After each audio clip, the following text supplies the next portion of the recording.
आओ तुहानूं विखाने आ 85% राजपूतां दी आबादी दा ਚੱਕ नंबर 106 गाफ बे।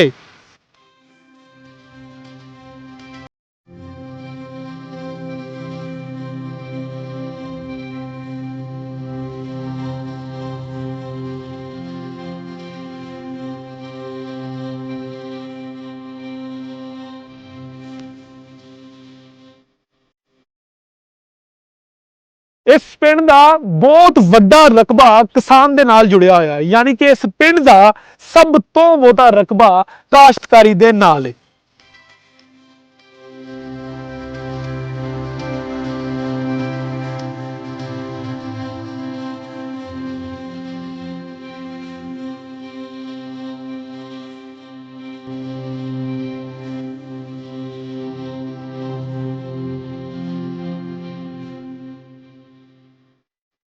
सिखां की एक वड्डी तादाद ਚੱਕ नंबर 106 गाफ बे नूं छड्ड गई, पर उन्हां दीयां यादां हले भी इस पिंड च मौजूद ने।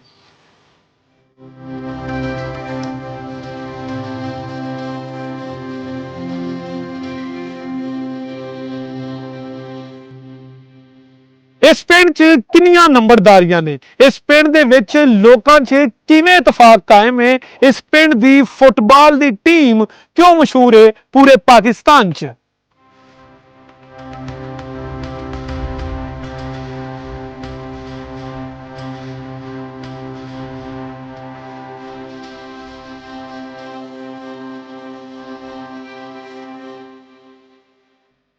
मेरा नाम जी राणा इफ्तिखार अली वल्द मुनीर अहमद ते 106 गाफे दे नंबरदार।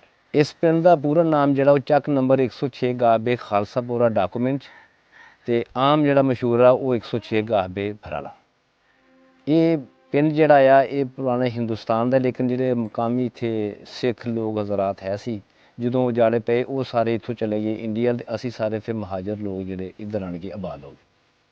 तो फैसलाबाद तो लिंक रोड तो अगर आना 106 गाफे, मेन रोड तो सरदार पेट्रोलियम डायमंड शादी हाल उत्थे लैफ्ट में टर्न कर लागे, एक आबादी है कि 107 गाफे पठानकोट, उस तो अगे 106 ਚੱਕ। अगर जड़ा वाली तरफों आ रहे हो जी अड्डा आवागत सुरजनपुर तो राजबाज उत्ते राइट साइड में टर्न करना, अगे आन के थोड़ा 1 किलोमीटर से फिर लिंक करना तो 106 गाफे। ये दो साइड तो लोकेशन। अगर खुले वाले तो आ रहे हो तो अलीपुर बंगले तो राइट साइड में टर्न करेगा, अगे 102-3 राजे वाला पठान वाली आबादी है, 104 है, उस तो अगे 106 ਚੱਕ। इस तरीके अगर जड़ा वाले आ रहे हो तो फिर लैफ्ट में टर्न करोगे तो 106 ਚੱਕ है। तो 165 गाफे के नज़दीक भी एक सड़क निकलती है पंप के बैक साइड की, उधर भी आ सकते जी। ये लोकेशन है जी फैसलाबाद डिस्ट्रिक्ट तरफों तहसील आलों खुलने वाला अगर आना 106 गाफे। ये नज़दीक एक साइड पर है 104 गाफे समराया जंडियाला, और दूसरी साइड पर है 107 गाफे। तो नज़दीक अगर इस साइड देखा जाए 65 गाफे भी आंदा, 64 गाफे भी आंदा है। ये पिंड यानी कि गिरदोनवाह के जोड़े ने आबादियाँ ने। ये पिंड की हिस्टरी में अर्ज करदा कि पिंड पहले तो ही आबाद आ कि जिस टाइम इत्थे सिख हजरात आबाद सी, उस तो बाद सन 47 जिस टाइम उजाड़े पे वो लोग चले गए इंडिया च, ते असी फिर महाजर लोग आन के अपने पतिवाई सिस्टम इत्थे बरादरियां आबाद हो गई। असी ज़िला गुरदासपुर चों, कुछ अपने अमृतसर ज़िले के, हुशियारपुर के, जलंधर के, ज़्यादातर लोग जोड़े असी पूरी बरादरी बैठी हो ज़िला गुरदासपुर पिंड नरूबे वाला। नहीं वो तो नहीं, लेकिन वक्त के नाल तब्दील होने, कुछ उन्होंने मकानात है कि जोड़े सिखा के दौर के बने सी, लेकिन कुछ लोगों ने तमीर नहीं सिर कर ली, लेकिन कुछ मौजूद है। टोटल 106 गाफे के 59 मरबे ने पूरे पिंड के, जिहदे तकरीबन 3.5-4 मरबे के करीब आबादी है। बकाया जोड़ा वो काबिल काश्त। एक तो चौधरी अकमल साहब डायरैक्टर टैलीकम्यूनिकेशन, उन्होंने जट बरादरी नाल तल्लक सी, वो रहे ने एज ए पाकिस्तान के डायरैक्टर टैलीकम्यूनिकेशन के। एक दो साढ़े चाचा जी राणा फरमान साहब डायरैक्टर ज़रायत फैसलाबाद डिस्ट्रिक्ट रहे ने। दूसरे चौधरी सफदर साहब वो प्रिंसीपल डिग्री कॉलेज जड़ाला रहे ने जी। तो उस तो हट के होर भाई ने वो एज ए वापटा SDO, एक दोस्त था वो वापटा SDO, एक दोस्त वो डायरैक्टर माहौलियात रिटायर होया जी। ये इस पिंड के जोड़े लोग पढ़ लिख के ते अगे ओहदियां ते फायज होए। एक पिंड च बड़ा BHU हॉस्पिटल है, उस तो हट के यूनियन कौंसल मकामी इस पिंड में ही मौजूद आ। 4 मसाजिद अल सुन्नत जमात दी ਇੱਕ ਅਲ ਹਦੀਸ ਦੀ ਅਲ ਤਸ਼ੀਆ ਦੇ ਵੀ ਕੁਝ ਦੋਸਤ ਹੈ ਨੇ, ਉਹਨਾਂ ਦਾ ਇੱਕ ਆਪਣਾ ਇਮਾਮ ਬਾਰਗਾ ਆਪਣੇ ਹੀ ਘਰ, ਤੇ ਈਸਾਈ ਵੀ ਰਹਿੰਦੇ ਨੇ ਲੇਕਿਨ ਉਹਨਾਂ ਦੀ ਜਗ੍ਹਾ ਜਿਹੜਾ ਗਿਰਜਾ ਘਰ ਮੌਜੂਦ ਨਹੀਂ। ਤੇ ਇਹ ਕੰਡੀਸ਼ਨ ਹੈ ਜੀ। ਤੇ 2 ਬੜੇ ਕਬਰਸਤਾਨ, ਇੱਕ ਕਬਰਸਤਾਨ ਜਿਹੜਾ ਮਸ਼ਹੂਰ ਆ ਬਾਬੇ ਬਰਕਤ ਸਿੰਘ ਦੇ ਨਾਮ ਤੇ ਦੂਸਰਾ ਬਾਬੇ ਫੌਜੀ ਸਿੰਘ ਨਾਮ ਦੇ। ਇਹ 2 ਕਬਰਸਤਾਨ ਨੇ। ਦੇਖੋ ਜੀ, ਦਰਬਾਰ ਤੇ ਕਾਫੀ ਦੋਸਤਾਂ ਜਿਹੜੇ ਲੋਕ ਅਸੀਂ ਪਿੱਛੋਂ ਆਏ ਆਪਣੇ ਆਪਣੇ ਤੌਰ ਤੇ ਉਹ ਮੇਲੇ ਕਰਾਉਂਦੇ ਨੇ। ਤੇ ਮਰੂਫ ਸ਼ਖਸੀਅਤ ਸੂਫੀ ਮੁਬਾਰਕ ਅਲੀ ਸਾਹਿਬ ਜਿਨ੍ਹਾਂ ਦਾ ਦਰਬਾਰ ਸ਼ਰੀਫ ਹਵਾਗਤ ਹੈ, ਉਹ ਮਰੂਫ ਸ਼ਖਸੀਅਤ ਨੇ ਕਿ ਉਹਨਾਂ ਦੇ ਮੰਨਣ ਵਾਲੇ ਪੈਰੋਕਾਰ ਕਾਫੀ ਪੈਰੋਕਾਰ ਨੇ।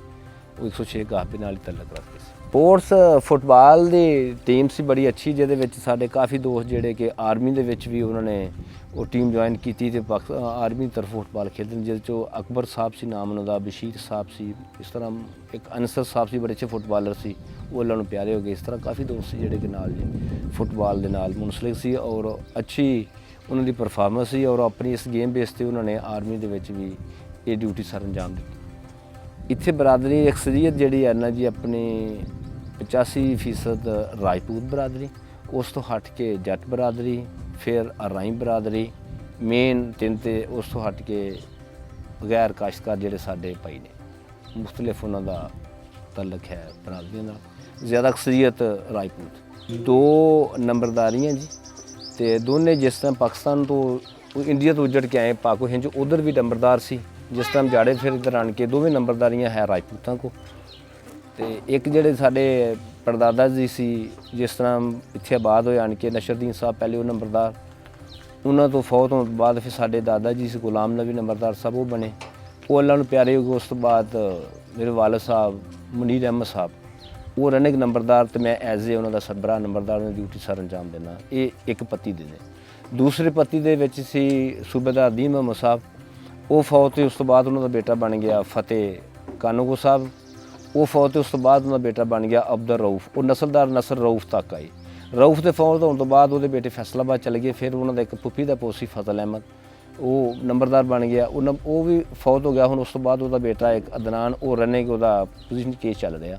2 ਨੰਬਰਦਾਰ 2 ਬਰਾਦਰੀਆਂ ਦੇ ਵਿੱਚ ਅਲੱਗ-ਅਲੱਗ ਪੱਤੀਆਂ ਨੇ ਜੀ। ਅਲਹਮਦੁਲਿਲਾ ਜੀ, ਬਹੁਤ ਪੁਰਅਮਨ ਜੀ। ਕੋਈ ਕਿਸੇ ਇਸ ਕਿਸਮ ਦਾ ਅੱਲਾ ਨਾ ਕਰੇ ਕੋਈ ਐਸਾ ਮਾਮਲਾ ਨਹੀਂ ਹੈ ਕਿ ਜਿੰਨੇ ਵੀ ਲੋਕ ਨੇ ਸਾਰੇ ਬੜੀ ਮੁਸਬਤ ਸੋਚ ਵਾਲੇ, और सुबह शाम दिन जिस तरफ तारा दिल करता जाओ, कोई ऐसा मसला नहीं है कि बहुत ही अच्छी सोच वाले अच्छे ने और कोई ऐसी मेन दुश्मनी किसी नहीं है कि जित पिंड का माहौल ख़राब है, कोई ऐसा मामला अल्हम्दुलिल्लाह पुरसकून है।